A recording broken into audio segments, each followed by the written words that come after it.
Ashama harka fuunee kabajamtootaa fi hordoftoota GMN ni akkam jirtan isiniin jecha har'a immoo qophii addaa qophii sansankaa jettu GMN qabannee dhiyaanna. Qophii tanagaa yeroo hunda hayyoota garagaraa akkasumas beektota garagaraati fi namoota waan addaa hojjetan namoota ummata kanaaf waan hedduu hojjetan dhiyeessina. Qophiin kun qophii haarawaa. Qophii kana gamanumaan akka nu hordoftan afeerraa kan isiniin jecha. Qophii tanaan immoo har'a ka'ee gallu barreessaa kitaaba murtii mana adii obbo Jamaal Ahmadiiti. Asuman hanga dhuma qophii tanaatti turtii akkana wajjin taasiftan afeerrateen jalqaba irratti gaa qophii sansankaa irratti keessummaa taatanii nu fayyamuu keessaniif guddaa galatoomaa isin jechuu barbaanna. Seenilleen hedduu galatooma. Har'a gaa waa'ee murtii mana adiiti halaallu deemnu asumaanuu namoonni hedduun Jamaal Ahmadee ni beekani namni hin beekne osoo jiraate keessummaan keenya irraa qophii sansankaa Jamaal Ahmadee barreessaa kitaaba murtii mana adiiti. Mee asumaanuu gaa murtii mana adii maal akka taate xiqqishoo obbo Jamaal Umaraa dhageenyetti gara qophii keenyatti seenaa jechuudha. Egaa murtii mana adii kitaabni gaafa gabba'u waan bal'aa dubbistoonni hubachuu ni danda'an jedhee yaada. Murtii mana adii jechuun namoonni garagaraa akka garagaraatti gaafa dhagaanii kaasanii hubachaa turani. Kun mana murtii mana gurraachaa maaf hin jenne jedhee kan yaadu ni jira. Kun mana murtii adii kan mana White House yookaan mana masaraa mootummaa Ameerikaa akka ta'etti warri yaadan ni jirani. Hiikni isaa garuu kana lamaan irrallee adda. Hiikan murtii mana adii bara sirni nafxanyaa sirni gabroonfataan sirna gadaa Oromootii fi Oromoo cabsee gabrummaa irratti fe'uudhaaf tarkaanfii fudhachaa turetti weerara Oromiyaa irratti geggeessaa turetti hundi nama akka beekutti weerarri kun walloorraa jalqabee Oromoota walloo jiraatanirraa eegalee uummanni sun waggoota hedduudhaaf osoo gara Oromiyaa amma jirtu kanaa fi gara kibba biyya kanaatti otoo hin deemin dura walloo irratti waggoota hedduudhaaf ture jechaadha. Ergasii booda gara Shaggar lafa amma Shawaa jennuun kanatti tarkaanfate naannoo Tuulamaa amma jennu kanatti tarkaanfate erga naannawa Finfinnee kana cabsanii booda kara lamatti akka addaan hirame agarsiisa seenaan biyya kanaa. Gareen tokko gara lixaa biyyaatti Wallaggaa gara Jimmaa achiin gaafa qajeelu kun immoo asiin gara Finfinnee booda deemsa jiru gara bahatti tarkaanfachuudhaaf deeme. Gara bahatti gaafa tarkaanfachuudhaaf deemu jidduu kana Arsiitu jira, itti aansee Ituutu jira. Fuulleffannaan isaanii Harar magaalaa Harar to'achuudha. Jalqabamaa jechuudha. Magaalaa Harar to'achuudha. Magaalaa Harar to'achuudhaaf gaafa deeman jidduu kanatti waan isaan mudachuudhaaf deemu isaan hin hubanne. Kallattumaan dhaqanii Harar to'atanii fedhii siyaasaa, fedhii diinagdee toora kana jiru saamicha barbaadan galmaan gaachuudhaaf sochiin isaan taasisan gulufni isaanii garas ture. Akkuma jedhamutti saani marga gamatti argu hallayyaa of jalatti argu akka jedhan san marga san malee marga gama jiru san malee marga san qotachuu deema garuu hallayyaa jala isaa kana jiruun arganii hawaasni Oromoo Arsiitii fi Ituu hallayyaatti ta'e jechuudha jaratti. Warra gama Harar dhaquudhaaf akka isaan yaadan san milkaa'uu hin dandeenye. Arsii irratti waraana bananiin isaan irratti miidhaa hedduutu ga'ee uummanni Oromoo Arsiitis hedduu miidhamee otuma kanatti jiranuu achumaan gara Ituutti gara carcara lafa jennu kanatti tarkaanfatanii naannoo mataa haraa Bordoddee Awaash kanaa jalqabee waraana guddaatu toora kanatti geggeeffamaa ture. Seenaa xiqqoo seenaan Oromoo toora kanatti guutuu miti. Lola Jissaa, lola Kanniisaa jedhamee kan dubbatamu toora kanatti waraana guddaatu ta'ee waggoota hedduudhaaf naannoo kanatti gufu guddaatu isaan qunname jechaadha. Meegaa isa bal'inaan itti dhufna. walumaa galatti murtii manaa jechuun kitaaba murtii manaa jechuun kitaaba seenaa uummata Oromoo capha Oromoo irraa kaasee jechuudha. Hanga ammaatti waan of keessaa qabu jechuudha. Murtii manaa jechuun akkan hubadhetti akkasii mee dur jechuudha. Bara dursanii Oromoon kan caphee akka waan weerara Minilik yeroo wallorraa eegalutti halaalantu jira. Oromoon san dura caphee caphni Oromoo kuni amma yeroo hedduu akkasitti haasa'ama. Oromoon amma calanqoo aanolee kana caphni Oromoo kuni achirraa eegalemoo san dura waan jiru jira. Wanni isaan faffagoodha. Caphiinsa amma kan haasofnu kan boodaa kana haasofna. Isa duratti yeroo dheeraadhaaf sochiiwwan wal dhidhiibbaa garaagaraa akka ture gariin isaa amantii wal keessa mammakateetii deemaa ture. Amma kan jennu kun kan booda kana sochii geggeeffame kana dubbachaa jirra. Kaan kitaaba keessatti karaa gadi fageenya qabuun hundi isaanii tarraanii jiranii booda dubbistoonni kitaaba kana gaafa argatan sirriitti hubachuu danda'an jee yaada. Amma kallattumaan gara mana murtii mana adii jenne maqaa kitaaba kanarraa kaanee yoo dubbannu bakka amma siin jee naannoo Carcar, Bordoddee, Burii Arbaa, naannoo Mataaraatiin gama jiran kanatti gaafa seenan yeroo dheeraadha kan waraanni sun gaggeeffamaatii ture. Erga caphiinsi mo'annaan injifannoon jaraa caalmaa meeshaa waraanati uummata Oromoo irra ga'ee booda ituun injifatamee gara bahaatti gara calanqoo bakka amma wareegamtoota hedduutti wareegame jennee dubbannu kanatti naannoo kanaa dhuma caphiinsa sirna gadaatii fi Oromooti toorri kun jechaan. Murtiin mana adii jennu kun gaa ergasii warri gaalan meeshaa shaqaxaa fi qorqoorroowwan adda addaa fe'anii zeeyilarraa gara na galchaa turan gara biyya keessaa galchaa turantu ture. Gariin isaanii warra Araboota kana of keessaa qabanii. Carcar kana keessatti naannawa amma Harargee lixaa jedhamee yaamamu jechaan. Maqaan isii Carcarii naannawa gubbaa qorichaa jedhamu kanatti masaraa wayii ijaaran. Durga Oromoon mana citaa fi bifa adda addaatiin mana jireenyaa mana adiitti mana qorqorroo kana fayyadamaa ture. Manni qorqorroon ijaarame sun haaraa. Mana qorqorroon achitti ijaarame kun akka masaraatti akka waajjiraatti biirootti isaan itti tajaajilamaa turan. Oromoon isaan dura sirna gadaatiin bula waan ta'e gaafa masaraa sana achitti ijaaranii kaasee sirna gadaa wanni jedhamu hin jiru. Caphni sirna gadaa yeroo sanirraa kaasee jechuudha. Yeroo capha lola Bordoddee lola Calanqoo achirratti jechuudha. Fakkeenyaaf amma sirni gadaa san dura Oromoo sirna gadaa sochii sirna gadaatiin bulaa turteen sirni gadaa ni jira jechuudha san dura. Garuu caphni sirna gadaa kadhuma bara kana jechuudha. Bara Bordoddee fi Oromoo Calanqoo kanarratti arsitti cabte kana sirni gadaatis yeroo kana caphee jechuudha. Yeroo tokko namoonni akka seenaatti yeroo kaasanii capha sirna gadaatii wajji wal qabsiisanii ilmaa sirni gadaa akka waan san dura caphee keessaafuu seensa amantiilee dhufaatii amantiitii wajji faa warri wal qabsiisan jira laafuu guutuun illee caphoo osoo hin taane laafina wajji wal qabsiisanii mee gara reefuu waan haaftanii turtan lafa amma fakkeenyaaf as keessatti wanti akka seenaatti yookaan irraa tokko barbaannu waa'ee hidda latissaa uummata Oromooti. Oromoon ilmaan lama dhalee jira.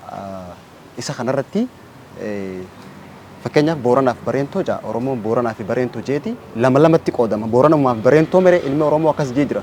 San biraan ituuf humbanna jira. Deebisee sabboo gona jira. Raayyaa Azeeboo jira.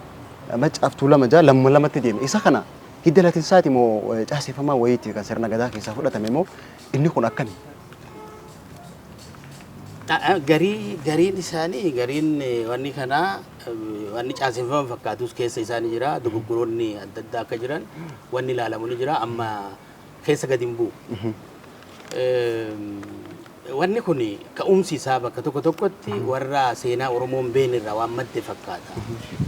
Qorannoo geggeessaa turreenis namoonni adda addaa akka ofii hubatanitti sadarkaa hubannaa isaaniitti barreessaa turanii akkuma hundi keenya yaadannu Oromoon seenaa akkasitti barreessee lafa kaa'u irratti hanqinoota garaagaraatu ture. Warri seenaa kana barreessan warra Oromoon taane hedduun isaanii. Warri dalatinsaa Oromoo kana. Dalatinsaa kanaa'u lafa kakkaan warra Oromoon taane. Gariin amma babbaa ka jiru warri Faranjootaas warri Arabaas wanni babarreessanii jira. Isa keessa wanni sirriitis wanni ragaa argatanii warri barreessanii jiranii. Kun immoo ta'ee jedhamee dubbii Oromoo kana waliin dha'uudhaaf warri barreessaa turan keessumatti warra Habashaa maqaan isaanii kaan ni jiranii. Warri kun warra dhufee biyya kana weerare waan turaniif biyya kana abbaarraa fageessanii keenya jedhanii fudhachuudhaaf ittiin uf yaamuudhaaf warra qophaa'an waan turaniif ta'ee jedhanii dabsan. Daba kana keessatti dogoggoroota hedduutu ture.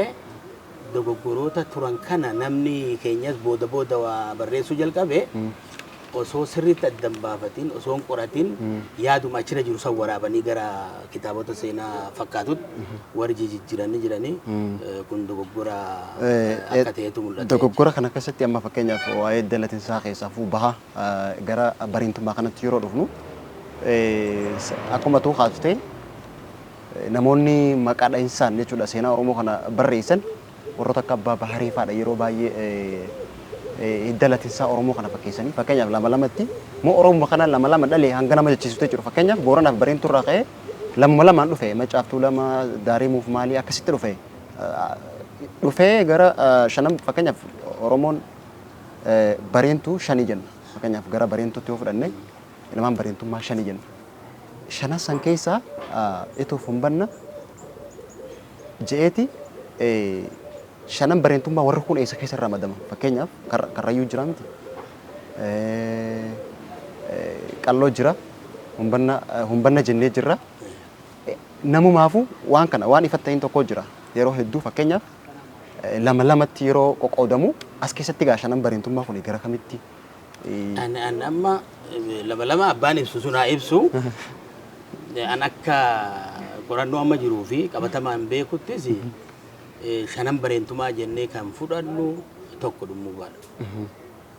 Arsii ka jennu jechuudha. Ka biraa Karrayyuudha. Inni biraa Murawwaa amma horteen Ituu kan keessaa dhalate Murawwaadha yookaan Ituudha. Kan itti aanu Humbannaa Afuraffaan Humbannaa Aanni jedhalee kun caasaa kanaati. Kan shanaffaa Afran Qallooti. Baa kana warri bareentumaa jennu kun kana. Isaan kun kallattii baa kana qabatee hanga kaaba biyyaatti amma lafa walloo raayyaa jennee ni dubbannu. Har'a akkas jenna malee sanii olillee jechuudha. Warra akkasitti taa'u kana. Uummanni kun qabatamaan jira.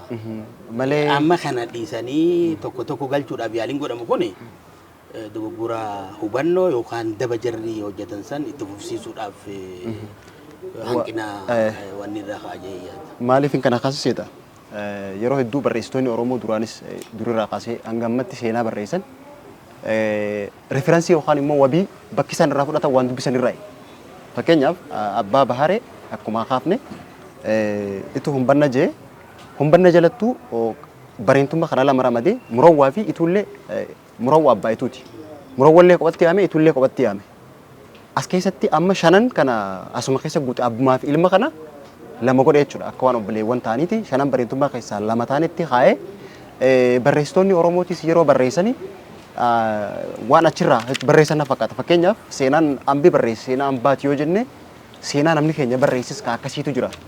Mee kanarratti barreessitoonni Oromoo yeroo waa barreessan maal wabii godhachuu qabu jettan akka wabii tokkotti akka barreessaa tokkotti keessaafuu seenaa uummata Oromoo yeroo barreessan seenaa waan dabuun taane isa kanarratti akka barreessaa tokkotti yeroo waa'ee seenaa barreessan referensiin maal jettanii yaaddu? Egaa anamma dogoggoroonni ni jiranii dogoggoroonni kun ta'e jedhanii hojjetanii warri uummata kana bakka dhabsiisuudhaaf deeman yookaan afanfaajjii uumuudhaaf warri hojjetan ta'e jedhanii akka hojjetan argita.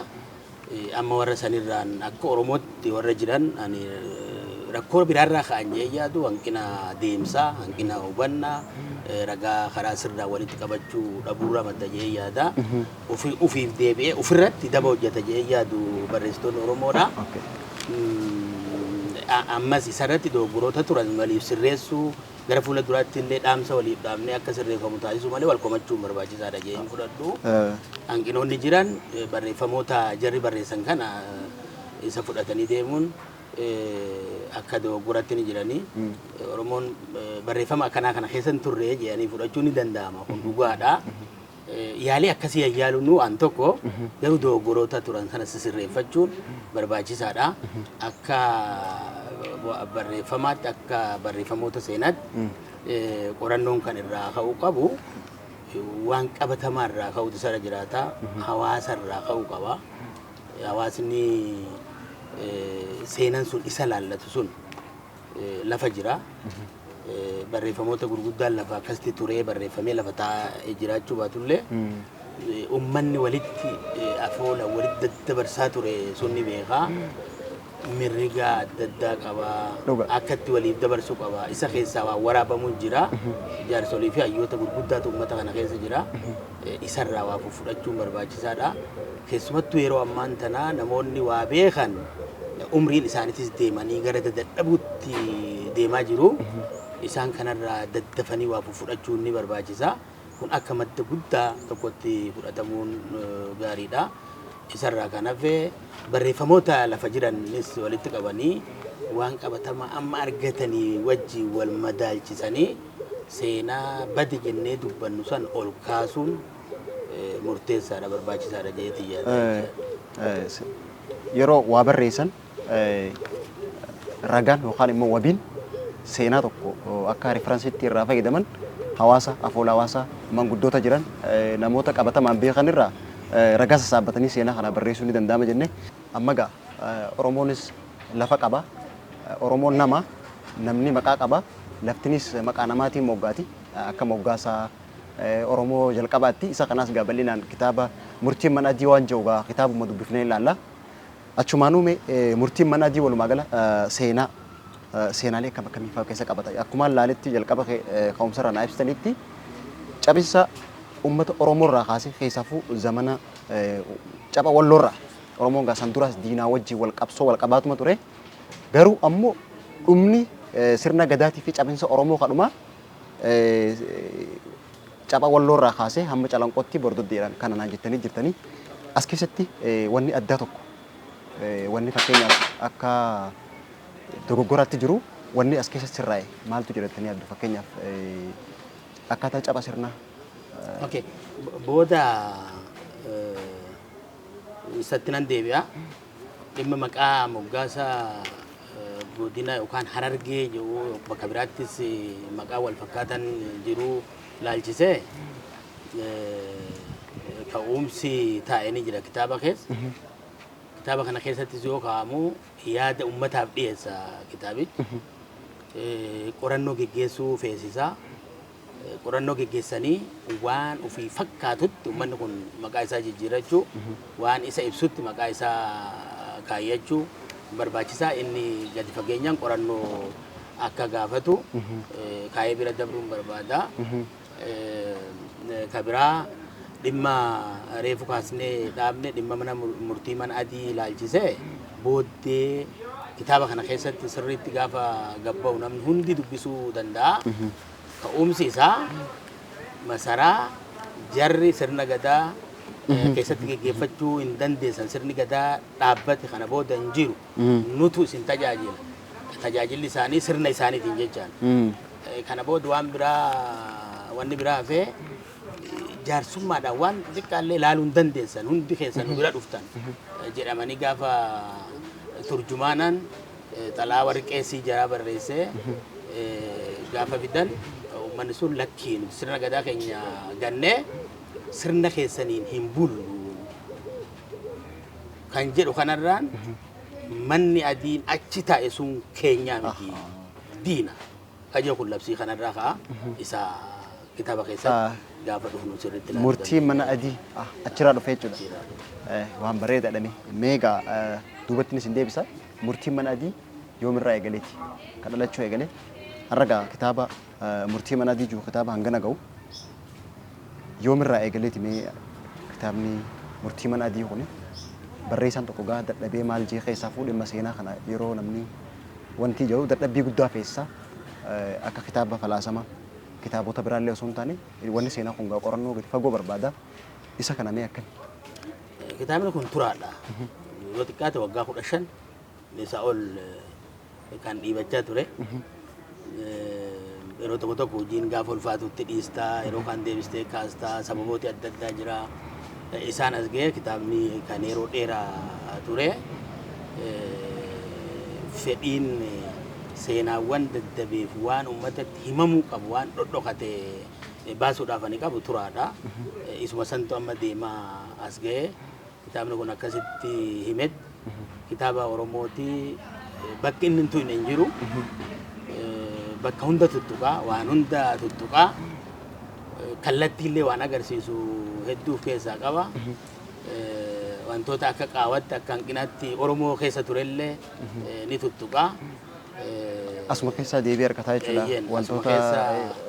Wantoonni nama wal falmeessan kanneen akka reefu kaasisuunis asuma keessa jira jechuudha. As keessa wanni hundaa jira.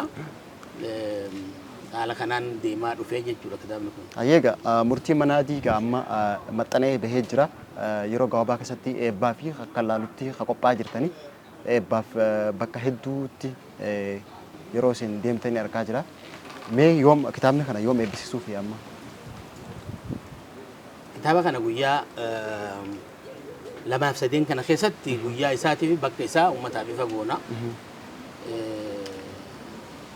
Yeroo dheeraa turuu hin danda'u.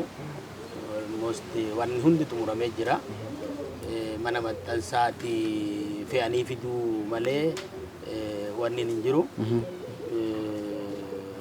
Isa mana maxxansaa irraa baasanii eebbaaf akka qophaa'u godhamaa jira. Bakka eebbaa sanirratti uummanni beekee akka of qopheessu guyyaa isaa guyyaa 2-3 ammaa kana keessatti ifa gochuudhaaf qophiirra akka jirru yaadachiisuudha. Dhaamsi ani qabu Oromoo hundaaf seenaa ofii abbaatu tolfata. Anis akka nama dhalataa uummata kanaatti waan natti mul'atee fi waan osoo ta'e gaarii jedhu hawaasa keessaa walitti qabame bifa adda addaatiin ilaalaa turre barreeffama kana keessa kaa'een jira. Itti fufiinsan ammas wanni gadi fageenyaan gadi jabaatee qoratamuu qabu wanni sirriitti adda bahuu qabu waan hedduutu jira. Kitaaba kana keessatti yoo xiqqaate qorannoodhaaf waan ta'u bakka 18 ol keenyee jirra. Murtiin mana adii wantoota namoota wal falmisan hedduudhaaf deebii laachuu fi isa laachuudhaa fi bakka 18 qorannoowwan 18 ol akka as keessa jiru itti ibsamee jira. Wanni amma tuttuqaa turre sun as keessatti kan hiikkatu. Kitaabni kun hanga tokko bifa fooyyee qabuun waa kaa'ee jira. Bakka immoo qorannoodhaaf lafa kaa'amuu qabu sirriitti kaa'ee jira. Uummanni keenya kana hubatee seenaa nama biraarraa eeguun barbaachisaa miti. Abaluutu seenaa nu barreesse jennee kan haasofnu kun hanqina keenyarraa akka ka'u sirriitti hubachuun barbaachisaa. Har'a eega uf barre, eega dammaqe, eega uf ta'uu jalqabne seenaa keenya ufuma keenyaaf sirriitti tolchine akka nu fakkaatutti qopheeffachuudhaaf uummanni keenya hunduu dammaquu qaba. Barreeffamoota akkanaa gaafa qophaa'an deeggaruu qabanii jajjabeessuu qabanii itti fufiinsaan waan sirreeffamuu qabullee sirreeffachaa deemutu barbaachisa. Tumsa hedduu gaafata wanni akkasii namoota dhuunfaatiin waan ta'ee keessa dabramuu miti. Kun sirriitti uummata biratti hubatamuu qaba jedhee yaada.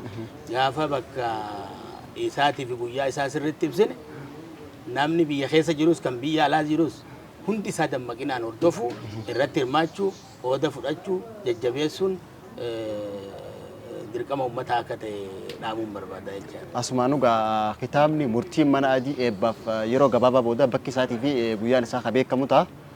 Murtiin mana adii gaa kunoo guyyaan cidha isaa gahaati jira. Asumaanuu gaa daawwattootaa fi hordoftoota keenya kitaaba murtii mana adii kanarratti gaafa guyyaa adda beeksifne karaa miidiyaa keenyaatiinis kan beeksifnu ta'a. Yeroo nu kannitanii yeroo keessanirraa nu kannitanii ayyamamaa taatanii waan nu kabajaniif galatoomaa isin jechuu barbaanna. Hayyee kabajamtootaa fi daawwattoota GMN kun qophii sansankaati. Qophii sansankaa irraatiin barreessaa kitaaba murtii mana adii obbo Jamaal Ahmad. Randeebi'a.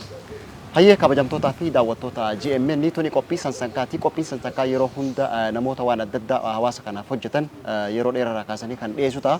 Qophii teenya irraatiin ammoo barreessaa kitaaba murtii mana adii obbo Jamaal Ahmadiiti. Asumaanuu hanga dhumaatti turtiin wajjin taasiftaniif horaa bulaa isiniin jenna. Hanga qophii teenya biraatiin walitti deebinutti turtii gaarii.